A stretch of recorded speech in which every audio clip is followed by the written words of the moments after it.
Namo Buddhaya. Welcome to yet another episode in Buddhist meditation series. In today's video, we're going to be discussing about the benefits of loving kindness. Coming right up.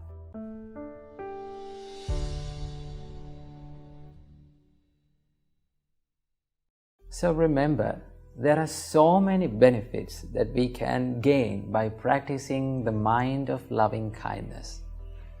Now, these are not only the benefits that we can gain by practicing the loving kindness meditation, but if we need to gain these benefits, we need to practice the mind of loving kindness in our day-to-day life, in a practical way, right? The loving kindness should be in your bodily actions. The loving kindness should be in your verbal actions, that means in your speech. And also, most importantly, the loving kindness must be there in your mind, right?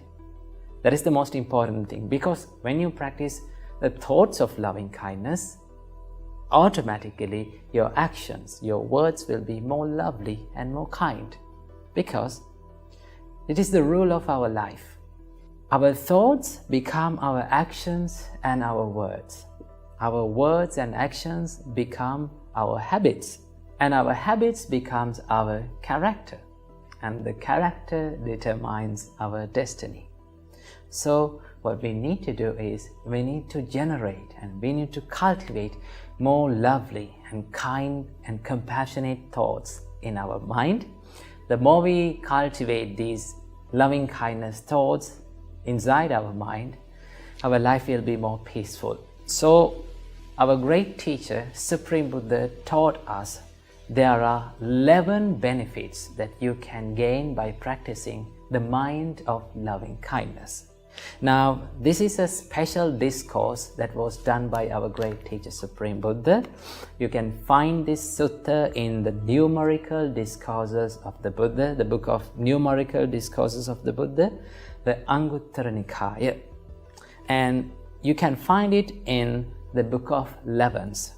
In this sutta, Buddha says, because when the liberation of the mind by loving kindness has been pursued, when the liberation of the mind by loving kindness. Now, we talked about the liberation of the mind, the Ceto Vimukti, in the earlier episode of the meditation series. So, if you don't have any idea about what is liberation of the mind, please check out that. Then you will get a good understanding about that. So the Buddha used several phrases and words to describe how you should practice this mind of loving kindness. Buddha says, because when the liberation of the mind by loving kindness has been pursued, that is the first word. You need to pursue the mind of loving kindness. Developed, you need to develop it. That means little by little, you need to develop your mind of loving kindness and increase the amount of the spread of loving kindness and cultivate it, right? You need to practice it and cultivate in your mind, right? Let it grow through your mind. And this is the special word that Buddha used. It should be made like a vehicle, right? Yani kathaya, Buddha says. That means it should be like a vehicle. Now, how can we practice loving kindness like a vehicle? Now, once you get used to drive a vehicle, right? Once you are a pro at driving a vehicle, at any time, at anywhere, right? In any instance, you can drive that vehicle. You can get into it and you can drive on. Because you don't have any hesitation and you don't have any doubt about driving and how should I drive and where should I drive. Like that, you don't have any hesitation and doubt about driving. So same goes with the mind of loving kindness, right? That means you need to have the ability to practice the loving kindness meditation or mind of loving kindness at any time, anywhere, in any instance. So that is what Buddha says. Yani katai, or it should be practiced like a vehicle. And then Buddha said you need to carry out the meditation again and again, okay, and consolidated. You need to make your mind of loving kindness solid and unshakable inside your mind. And you should properly undertake the meditation. That means you need to properly practice it and do it again and again. Make it a habit and make it a part of your life, right? Your loving kindness should not be separated from your life. We don't want to think and take the loving kindness into our mind. It should be there already inside the mind. Once you have the mind of loving kindness inside your mind already, you don't want to be afraid of any angry situation, any stressful situation, because you will stay peaceful and calm forever. So that is what you need to.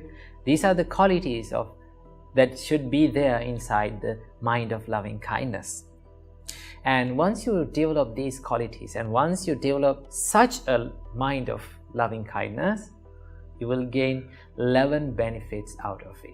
So what are the 11 benefits? Number 1, Buddha says, one sleeps well. You can sleep peacefully because you don't have any enemies in your life, inside your mind. You don't become angry with anyone. Now, think like a day, a night when you go to bed, your mind is in anger. If your mind is in anger, can you sleep easily? No, you cannot do that. Your sleep is not peaceful. So if one practices the loving kindness, he can sleep peacefully. And Buddha said, one awakens happily. If you sleep well, if you sleep peacefully, right, it is normally you can wake up peacefully. You will feel refreshed. Now, there are some days that you feel so much stressed and so much tired even after a good sleep, right? But if you practice the mind of loving kindness, you will have a good sleep. Because of that good sleep, you will wake up refreshedly. And then Buddha says, one does not have bad dreams. You will never see bad dreams, right? Now, there are people who sees nightmares all the time whenever they sleep. If you practice the mind of loving kindness, you will never see nightmares. And Buddha said, he will be pleasing to human beings. That is a natural thing that happens when you practice the love and kindness, right? If you spread the love and kindness, and if you do lovely things from your body, from your mind, from your speech, everyone will like you. Everyone around you will like you. So you will be pleased by people. And then Buddha said, one is pleasing to non-human beings. You will be pleased by non-human beings also, because you spread the love and kindness to everyone, right? Now, it's normal that we all like to associate and be with a person who has the love and kindness in his heart. Isn't that right? Yes. So everyone will like you, right? No one will come to harm you. And Buddha said, you will be protected by deities. The deities that wishes the good of that person will always protect that person, right? And also Buddha said, fire, poison, weapons do not injure that person. If you practice a strong mind of loving kindness, you will be protected from fire, you will be protected from weapons and poisons, right? That is a special benefit. And also Buddha said, one's mind quickly become concentrated. Your mind will be concentrated quickly because your mind is peaceful. Your mind is stressless. You don't have any depressive thoughts. You don't have any angry thoughts in your mind. Your mind is not distracted easily because you have a strong love and kindness within your heart. That anger cannot shake your mind. So your mind will be naturally, it will be more concentrated and tranquilized. And Buddha said, once you have a tranquilized and peaceful mind, your facial expressions, your facial complexions will be more pleasing, right? If you need to look better, practice the loving kindness, because once you practice the love and kindness, your heart become peaceful, your heart become beautiful, right? Remember, beauty is not only the skin beauty. You need to have, beauty should be within, right? When you have a beautiful heart, you are beautiful within, and also you are beautiful from your complexion also, from out also. So practice the love and kindness, you will be more beautiful, right? Then, as the 10th benefit, Buddha explained, one dies unconfused. There are so many people in this world, they die with a confused mind. They lose their consciousness, right? They run out of their mind, they become confused when they face the death. But if you have the love and kindness within yourself, you will be able to die with unconfused mind. If you can die, if you can face the death with an unconfused mind, it's a great privilege and it's a great advantage that you can face in your life, right? And as the final quality, Buddha said, if he could not attain any state of this path of liberation, if he could not attain any state, a good state in Dhamma, right, he will be reborn in Brahma world. He will be reborn in the Brahma world, because the Brahmas, they practice the Brahma Viharas.